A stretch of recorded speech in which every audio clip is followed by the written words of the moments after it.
Okay, let's start first of all with the Padres. Shopping spree beginning. John, the free agent window opened at 2 o'clock this afternoon. Open your checkbook. There are over 150 free agents that are available, and that general manager is going into the marketplace. AJ Preller is looking for another veteran starting pitcher. He's looking for a legitimate first baseman. He may have to look for a left fielder.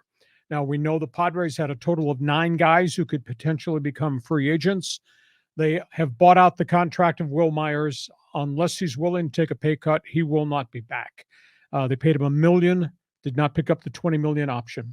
Jurickson Profar, the left fielder, who really made himself a pretty good player, has opted out of his contract, goes on the open market problem. He's represented by Scott Boras. I'm not paying him $10 million to hit 240. That's probably going to be the asking price. The question is, would he get it somewhere else? Would he come back here for a bit of a pay bump?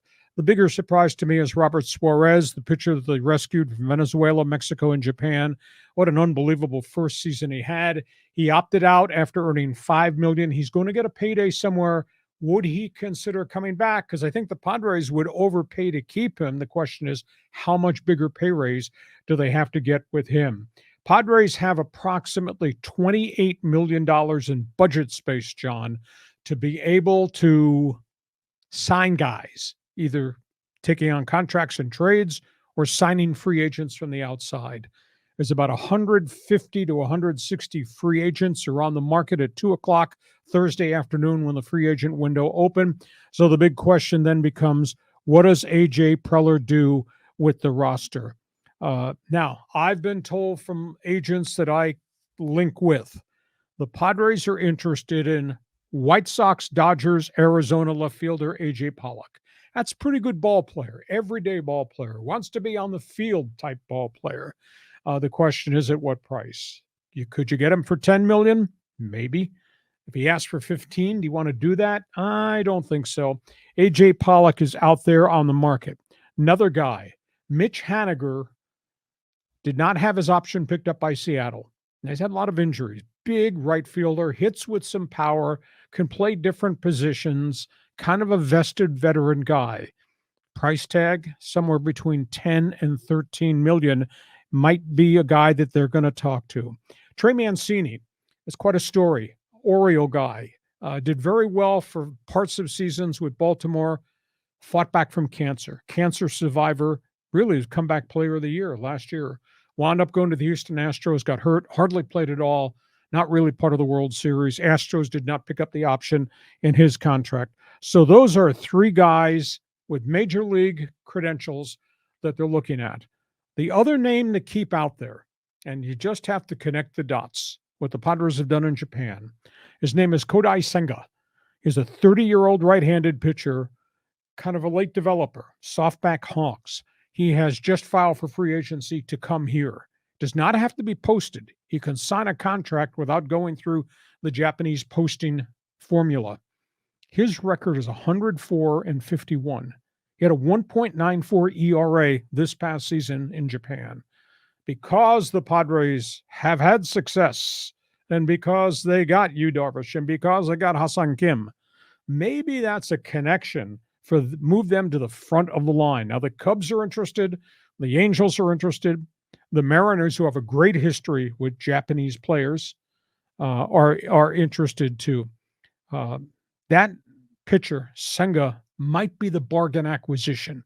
And we know what the Padres did this time last year when they went to Japan, and they got a couple of different pitchers and how successful they were. So that's item 1 with the Padres.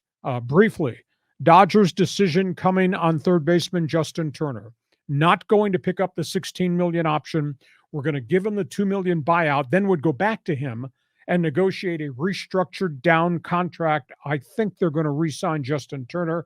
It's probably going to be more affordable.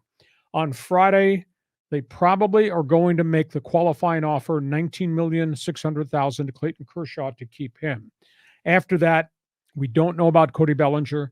This whole Trey Turner thing is so out of control, that becomes a big issue too. So we got the Dodgers situation to deal with. And the Angels, they got Shohei Ohtani. And you got the Angels situation where he's locked in for $30 million for 1 year. They got Rendon, they got Mike Trout. I don't know how much budget space that they've got. I don't think it's a lot. They got to go get some more pitching. But I was doing research today, and it absolutely floored me because the critique of Angel baseball, John, is they don't have enough arms. They haven't had enough arms for a long period of time. But as a team, they hit 233. I was floored when I looked at that statistic. They were sub 200 with guys who played first base. They were sub 200 with one of their outfielders. They had like 4 guys hitting under 220. So the question is, do the Angels need to go get pitching, or do they need to go get another established ball player, and at what price? So, John, there's an awful lot to talk about, starting with the Padres, spinning down to the Dodgers, and filtering out to the Angels. Yeah, so I didn't know this about Pollock. That's an interesting idea. But like you said, Haniger's had injuries, Pollock's had injuries. They might have an opportunity. You know, maybe if Tatis plays the outfield, maybe you only need one outfielder. Interesting how that's going to shake out. I'm hopeful that they're going to reach a deal with Nick Martinez, they have to restructure his contract in some way, but he needs to come on board. And then the pitcher from Japan. I mean, that's a really good way to go because you don't have to give up a lot of prospects. You just got to write a check. What, and 104 and 51, 1.94 ERA just last season. Veteran guy who's learned to pitch. Yeah. That's kind of interesting to me. And of course, the wild card in this whole equation is they could still bring back Mike Clevenger at an affordable price. As you raised the point a couple of weeks ago on our podcast, there's still something inside that Mike Clevenger that makes you believe if they can get him healthy, he can be what he was in Cleveland. And John, he was 41 and 26 with the then Cleveland Indians before he had all the problems with the elbow and then the knee problem and the elbow again. That still might be a wild card that is still out there. Your spin on the Dodgers, your reaction to the Angels. Yeah, the Dodgers are in an interesting spot. I mean, because Trey Turner is really worked out great for those guys, but he's going to require a lot of cash. But like you said before, there's a lot of shortstops on the market, so they have a lot of different options. Yeah, Bellinger, dude needs a change of scenery. Re-signing Clayton Kershaw makes a lot of sense. The big question is if they're going to sign Aaron Judge, and then that kind of throws everything off in their roster.